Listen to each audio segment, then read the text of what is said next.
Hi, my name is Johnna. I'm one of the owners at Oregon Soap. One of the most frequently asked questions we get is how we come up with all the different scents that we carry in our products.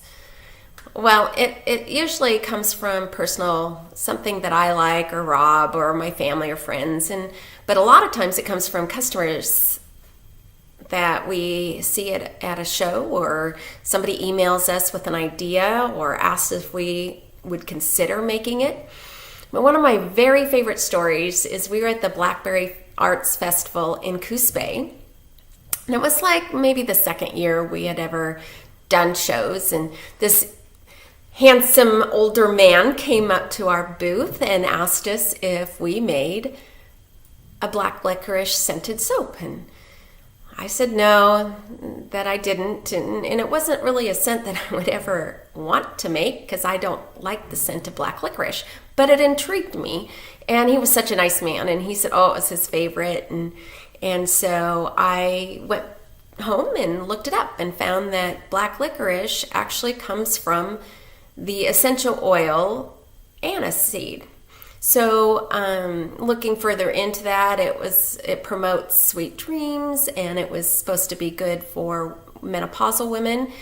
And so I thought, oh, okay, I'll do that. So we made it, I labeled it, and we called it Sweet Dreams. And we took it to one of our shows, and I was so excited to have a new scent. And people would come up to the booth, and they'd pick up the soap and smell it. And they'd have this awful look on their face, and they'd go, oh, thinking that they're going to smell something that maybe would be more in tune with a sweet dream, not a pungent, strong black licorice scent. Well, that's not quite the reaction I wanted. So we went home, back to the drawing board, relabeled it, just what it was, black licorice. I figured, well, people would want to know what it is, so when they smell it, they'd anticipate and know that it's a black licorice scent that they were smelling. So we went to our next show, and the comments that I got from people were, I don't want to rub black licorice all over my body. Well, you're really not, but that was their opinion and their take on it. So back to the drawing board, got home, looked into it a little further, and what I found that fishermen put aniseed on their bait to cover up the human scent. And also people that cook or clean the fish, will have it on their hands, and so they use it to get rid of that fishy smell or onion smell, garlic smell, those strong cooking smells. So I renamed our Sweet Dreams Black Licorice Soap to Fisherman Soap. Now, the Fisherman Soap is alluring. That was my little addition to it. But anyway, yes, we named it Fisherman Soap, and it's been a bestseller since then.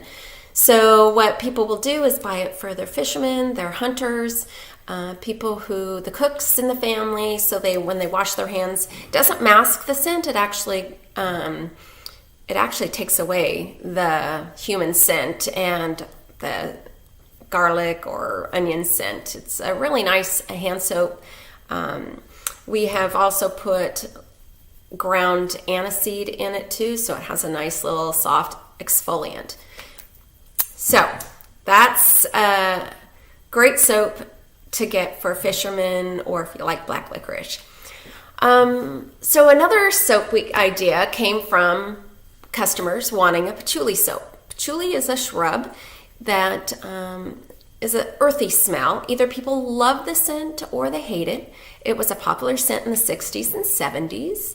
And when we first made it, we called it Harem Special, because I had read this great little article about the harems of women would wash their bodies with this patchouli citrus scrub that had all kinds of nutrients in it, and I thought, oh, that would be kind of cool. And so we labeled it, and the harem special, and I went to a women's show. Well,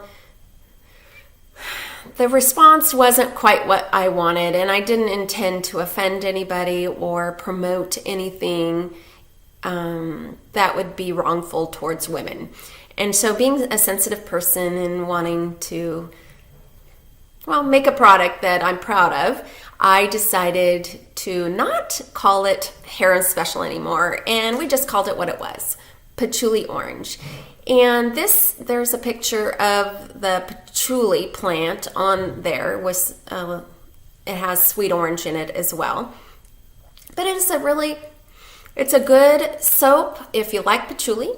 My fun story about this is when we're at a show, we will have a certain age of people come up that experience the 60s and 70s, little grandmas that would come up to the booth, and they'll take a whiff of this and they'll go, "Oh, I remember those days." And I'm so shocked. You would not imagine these nice, prim and proper looking grandmas being the ones that had that reaction, or we will get the reaction of, "Oh, I remember those days. I don't want to go there." It's so fun to see people and how they react to the different scents that are in our booth.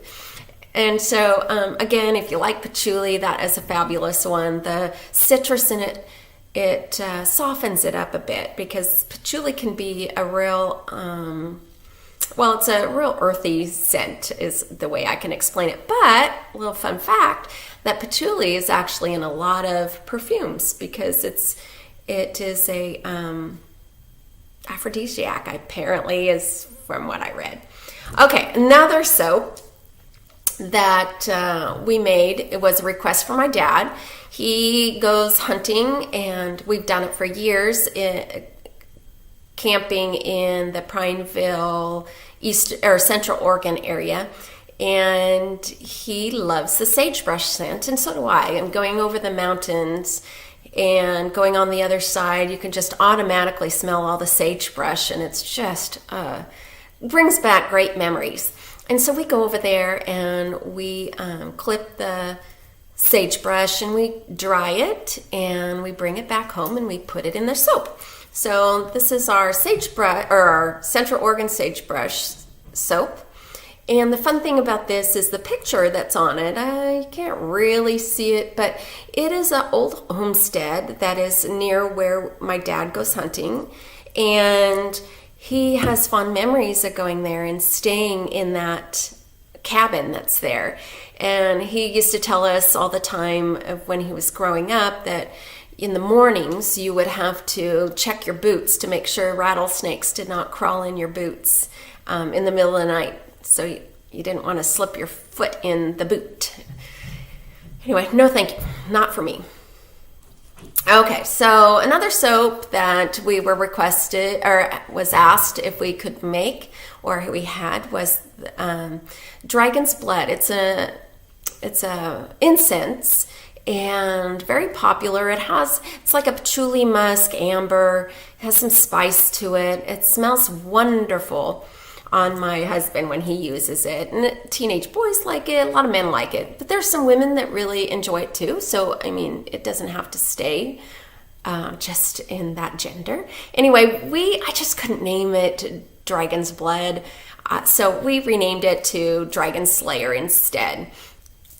I anticipated that we would get those questions, silly questions or maybe serious, I don't know. But is there really blood in here? I slayed a dragon yesterday. I just didn't want to go there. So we just named it Dragon Slayer. It's a great scent.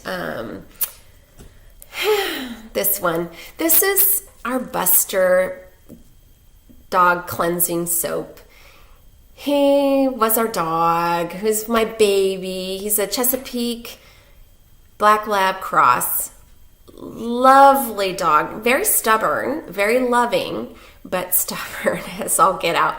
But anyway, he absolutely loved getting in mud puddles, going swimming. He enjoyed getting dirty, and he got a lot of baths. And using the dog soap that I'd get at the store, it would break out his skin or make it dry and itchy and bumpy, and he's allergic to fleas. And so if it wasn't strong enough to kill the fleas, then he had reactions with that. And the poor guy, he got bows all the time because he was always dirty and getting into med puddles. So I decided to make a soap just for him.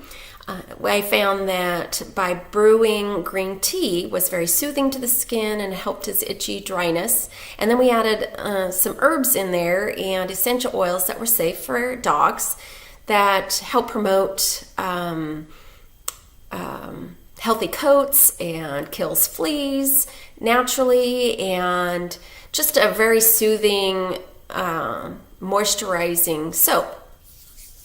Well, he loved it. I can attest to that because one morning I was getting ready for work. He never came into the bathroom. The floor was too slippery, and he was kind of a timid dog in that way.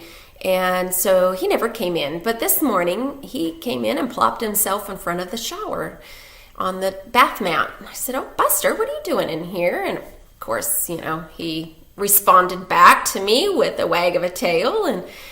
And I said, "Okay." And I went back to getting ready, and he took his nose and he pushed on the shower door. He did this for his treats in the kitchen all the time. That's how he got our attention, that he wanted a treat. He'd go in and push, and bang on the door. Well, he was doing this with a shower door. And I said, "Buster, do you want a shower?"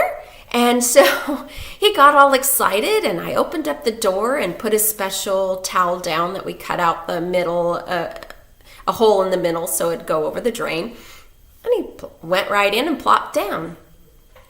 So I called my husband and called Rob and said, "I'm going to be a little late for work today."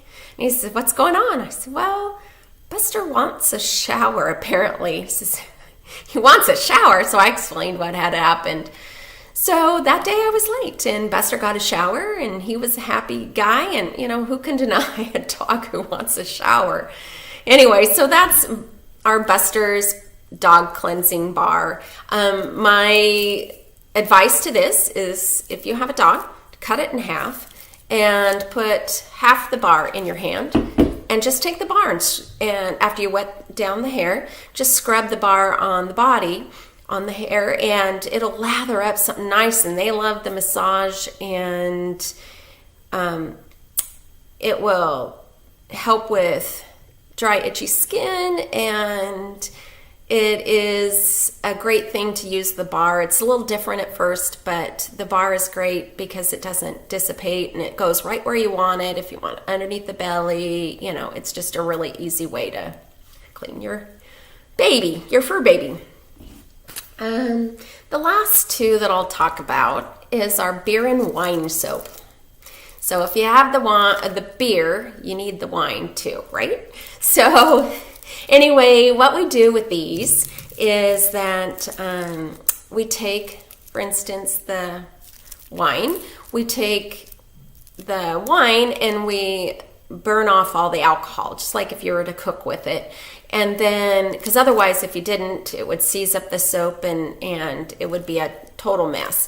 But this is a berry smell, a berry scented scent, and it is lovely. I really like it. And because wine has amino acids in it, it is very good for your skin. It's very, it has a lot of, it's packed with antioxidants, and it's a fun addition to your routine.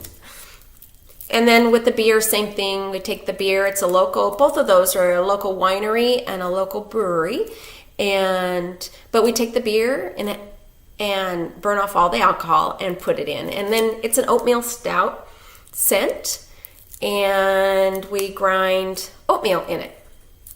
So it's a nice exfoliant as well. So it's a fun thing, and why not? You got to make these times right now fun, and we're seeing a lot of that going out, giving as gifts, and people saying that they know a wine connoisseur or a beer drinker and thought it would be fun to share it with him.